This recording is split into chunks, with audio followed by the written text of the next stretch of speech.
Mirko Krokop, who is the head of an anti-terrorist squadron in Croatia, and he's a real murderer. You're talking about a different kind of fucking straight-up killer and an elite high-level kickboxer. Some blood. Oh, I kick it down, goes Igor. This man is dead. Semua pengamat mengakui jika pria ini memiliki tendangan yang super maut dan rata-rata kemenangan KO-nya ia raih dengan tendangan itu.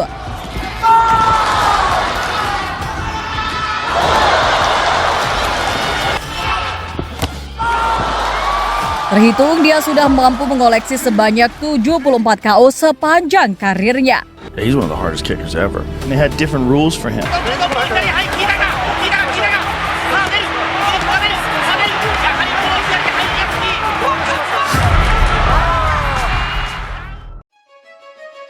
Namanya Mirko Filipovic dan orang memanggilnya Mirko Krokop yang artinya Mirko Polisi Kroasia. Mirko lahir pada 10 September tahun 74 di Kroasia. Ketertarikan Mirko kecil dalam dunia bela diri, yakni setelah ia melihat aksi dari Jean-Claude Van Damme dalam film Bloodsport-nya. Lalu Mirko terus berlatih secara intens di garasi rumahnya. Dia terus mempraktikkan pukulan dan tendangan yang nantinya akan membuatnya terkenal bertahun-tahun kemudian. Tak ada biaya untuk membeli peralatan latihan termasuk sarung tinju, dan Mirko menggunakan alat seadanya untuk mengembangkan bakatnya. Dia memang kalah soal biaya, tapi tidak dengan motivasi dan disiplinnya. Usahanya tidak sia-sia, keterampilannya dalam bertarung sangat terlihat ketika ia masuk dunia tinju amatir. Di sela latihan, Mirko juga ikut serta dalam menjalani wajib militer. Setelah masa dinas militernya berakhir, Filipovic yang berusia 21 tahun dengan rekor 48 kemenangan amatirnya, ia langsung melakukan debut profesionalnya di kickboxing K1 pada tahun 96. Meski berstatus sebagai pendatang baru, namun K1 tidak memberikan sambutan yang mudah baginya, melainkan mempertemukannya dengan Jerome Lehner, tarung Prancis yang dijuluki si Bulldog ini.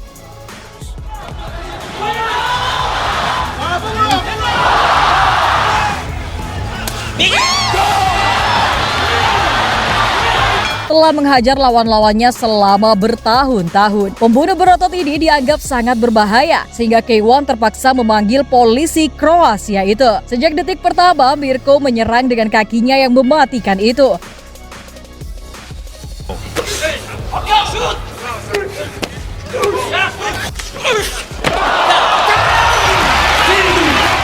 Jerome bangkit dan ia memberikan duel yang menarik, namun terlihat jelas bagaimana Mirko unggul segalanya.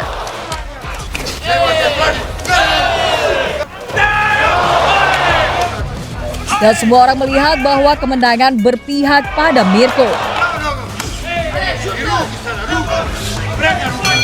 Setelah kemenangan itu, ia masuk babak perempatan final dan bertemu dengan sang jawara bertahan. Dia adalah Ernesto Hoss, salah satu petarung terhebat dalam olahraga kickboxing. Krokop memulai dengan tendangan ke segala arah dan pukulan yang berbahaya. Namun semua tak berarti bagi Ernesto.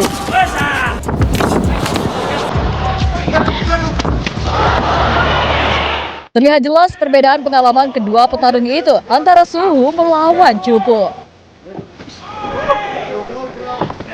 Dalam permainan jarak dekat, Ernesto sangat berbahaya, apalagi serangan kakinya yang panjang itu.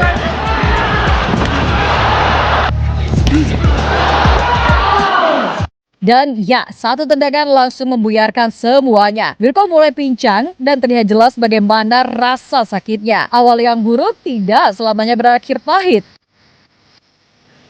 Dan Mirko kini jauh lebih matang, lebih terkendali dan lebih kuat. Apalagi ia kini sudah diangkat menjadi pasukan khusus anti-teror.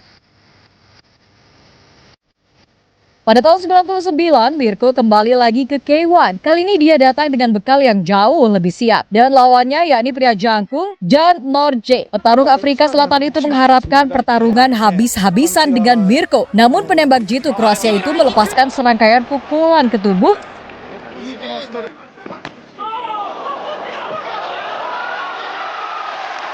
Akhirnya satu pukulan mendarat. Kejamnya pukulan itu mampu mematahkan rahang raksasa itu.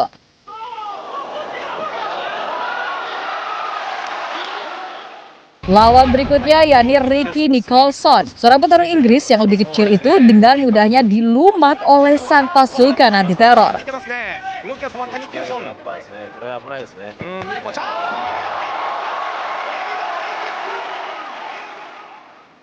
4 bulan kemudian Mirko kembali mengikuti turnamen K1 Grand Prix yang akan bertarung 4 kali dalam sehari. Dan lawan pertamanya yakni harus menghentikan Mike Bernardo. Beberapa orang menyebutnya badak putih karena ia adalah tipe orang yang santai di luar ring tetapi akan berubah menjadi petarung yang ganas dengan sikap agresif saat di atas ring.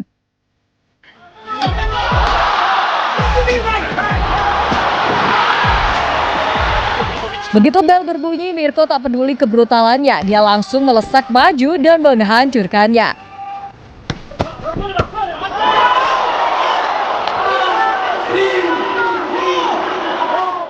Mirko tak ingin berlama-lama, dia kembali menumbangkannya.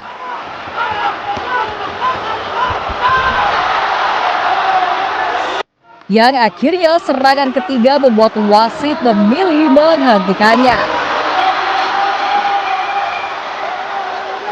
Kemenangan itu menjadikan Mirko sebagai orang pertama yang masuk ke babak perempatan final. Dan orang yang harus dikalahkan yakni Musashi, salah satu petarung paling ditakuti di Asia. Apalagi petarung Jepang itu sudah menjuarai ajang Muay Thai sebelumnya. Berstatus sebagai sang tuan rumah tentu menjadi unggulan.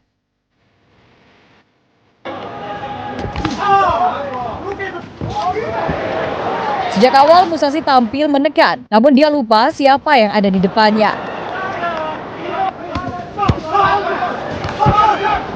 Mirko tidak diam, dia melawan bahkan serangannya sangat berdampak pada kerusakan Musashi.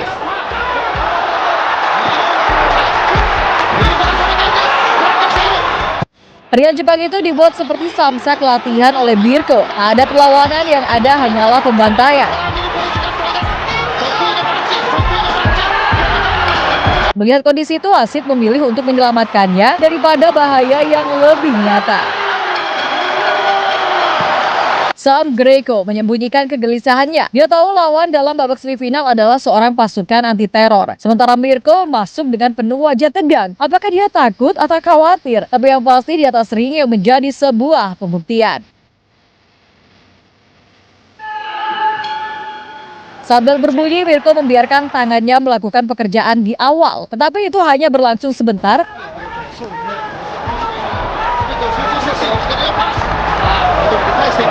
Dan Krokop langsung melancarkan tendangan rendah andalannya.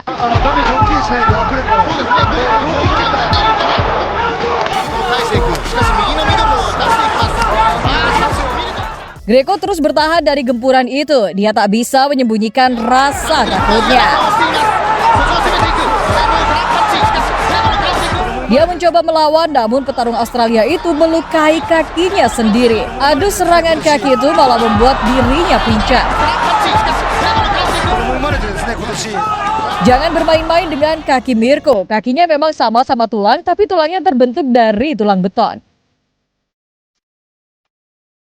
Kemenangan ini membawa Mirko dalam perebutan mahkota Raja K1. Namun sayang, Mirko mengalami cedera patah di kakinya, termasuk tulang rusuknya. Sedangkan lawannya yakni Ernesto Hoos, orang yang tak lain yang pernah mengalahkan sebelumnya. Dan ia masuk final dengan kemenangan yang memukau.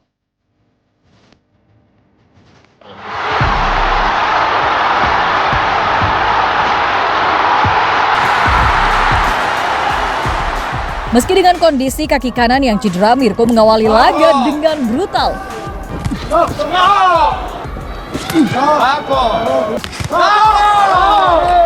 Dia mencoba untuk meruntuhkan Hoos dengan cepat, namun petarung Belanda itu terus mengincar kaki kanannya yang sudah patah itu.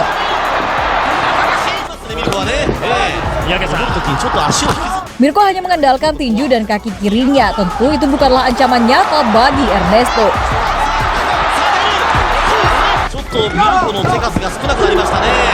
Dan ya, satu pukulan Ernesto langsung menyakitkan sang pasukan Kroasia itu.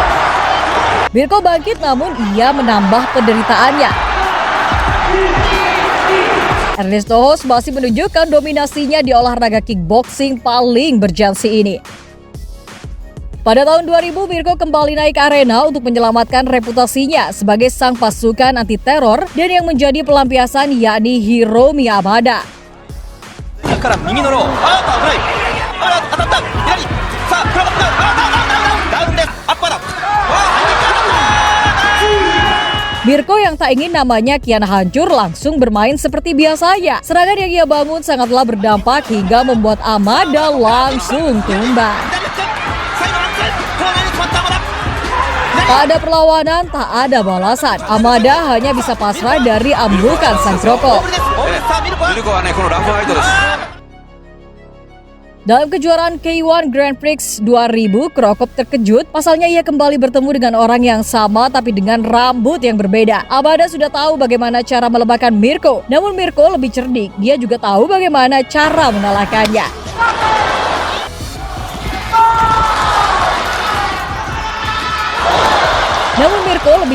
Dia juga tahu bagaimana cara mengalahkannya.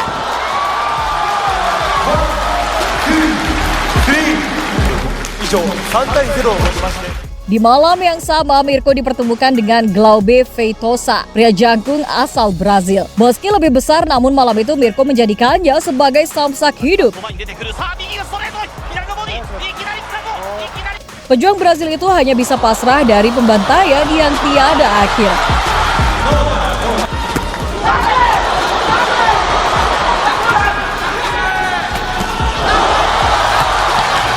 Serangan tinju lalu diikuti dengan tendangan hingga membuat karateka Brazil memilih bertahan.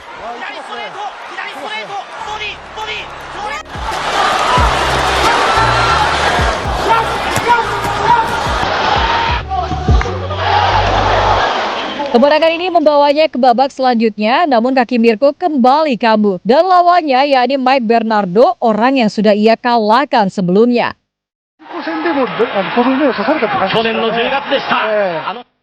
Mike tahu lawannya sudah pincang, ia tak memberi kesempatan untuk menyerang.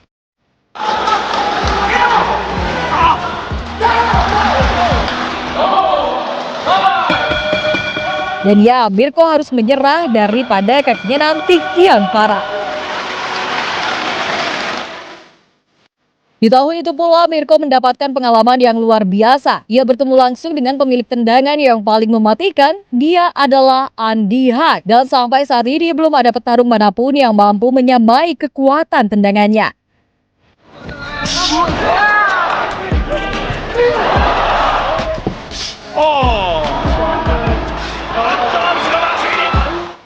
Kaki Andy dinobatkan sebagai kaki paling maut di atas arena pertarungan. Sulit rasanya ada lawan yang mampu bertahan ketika kakinya sudah tepat sasaran. Dan laga ini dianggap sebagai laga si Raja Serangan Kaki versus Sang Pangeran Serangan Kaki. Andy yang lebih tua 10 tahun itu mendorong Mirko untuk bermain kakinya.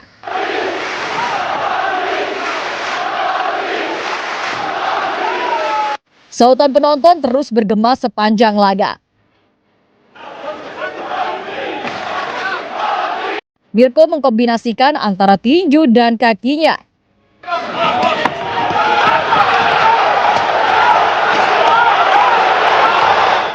Dan kemudian keduanya saling uji kekuatan kaki masing-masing.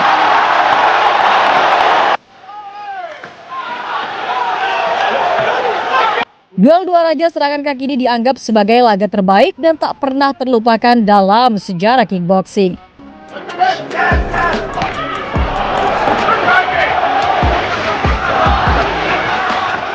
Andy yang lebih berpengalaman menunjukkan dominasinya, namun Mirko tak diam begitu saja.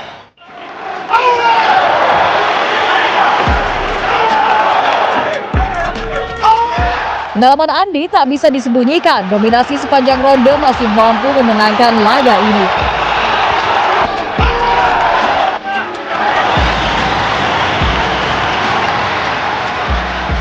Bagi Mirko, kekalahan ini tak begitu disesali. Bisa melawan sang raja sampai akhir saja sudah lebih dari cukup dan itu adalah pengalaman yang luar biasa.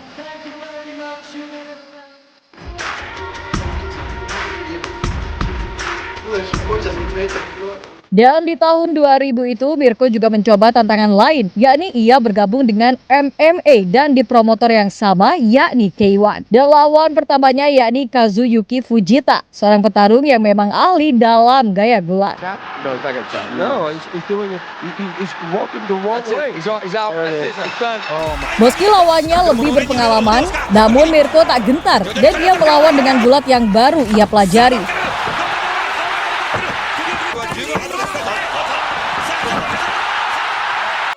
Tak butuh waktu lama, Mirko berhasil meraih kemenangan di ronde pertama.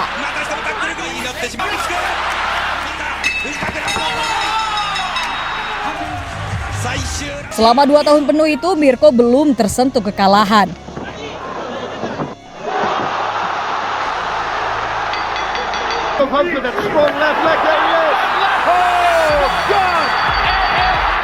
Tahun 2003, Mirko kembali mendapatkan tawaran untuk bertarung di kickboxing. Dan lawannya yakni super sangar dan raksasa, dia adalah Bob Sapp, si buruk rupa. Tidak hanya sangar, emosinya gampang meledak dan ia dikenal petarung emosional.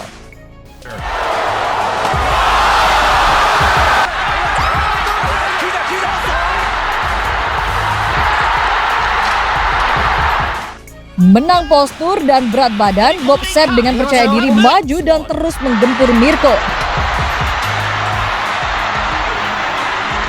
Namun akhirnya satu pukulan Mirko langsung meruntuhkan si buruk rupa.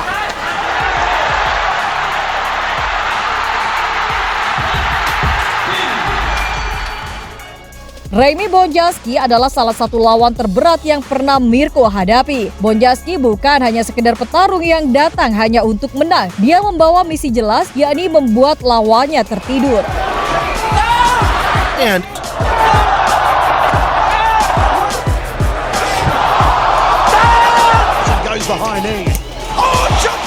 Sang pria terbang itu sudah menjuarai ajang bergensi K1 3 kali. Sejak bel dibunyikan, Mirko tak langsung bermain brutal. Dia tahu lawan kali ini bukan petarung sembarangan.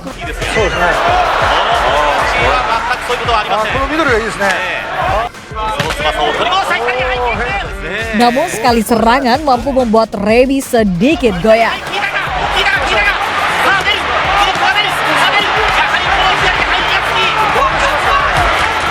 Dan cukup 2 ronde saja untuk mengalahkan petarung top Suriname itu. Dan di tahun 2002, Mirko kembali mendapatkan lawan yang super tangguh. Dia adalah Mark Hunt, sang juara K1 pada tahun 2001. Hunt bukan sekedar petarung, dia adalah sebuah tank yang berdiri di atas arena. Terbukti malam itu belum ada satupun petarung yang mampu membuatnya KO. Apalagi serangannya, satu pukulan langsung lunglai. Mark Hunt mencoba untuk menyerang terlebih dahulu.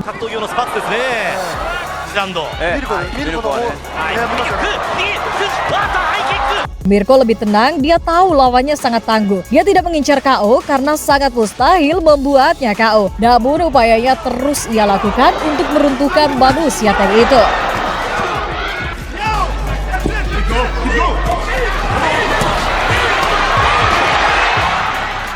Tarung Samoa yang gemuk itu melawan, mencoba untuk mencuri poin yang sudah tertinggal.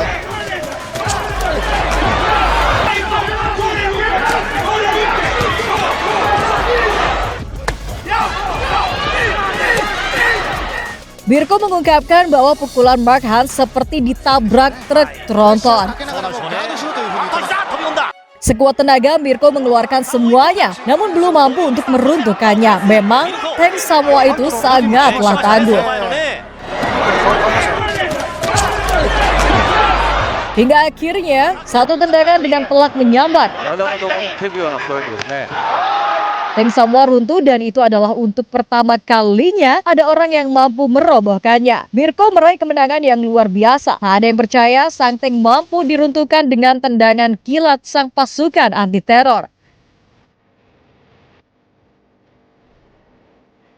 Siapa yang menyangka anak muda yang latihan dengan alat seadanya mampu menggemparkan jagat pertarungan? Itu bukan keajaiban, itu bukan keberuntungan. Itu murni kerja keras dan disiplin. Ingatlah bahwa padi yang dipanen hari ini tidak ditanam kemarin sore. Dan Mirko mengajarkan kita bahwa keterbatasan bukan alasan untuk tidak berkembang. Terima kasih, salam fighter, sampai jumpa di video selanjutnya. Both men are firing what they've got. And the millions watching around the world. Let's get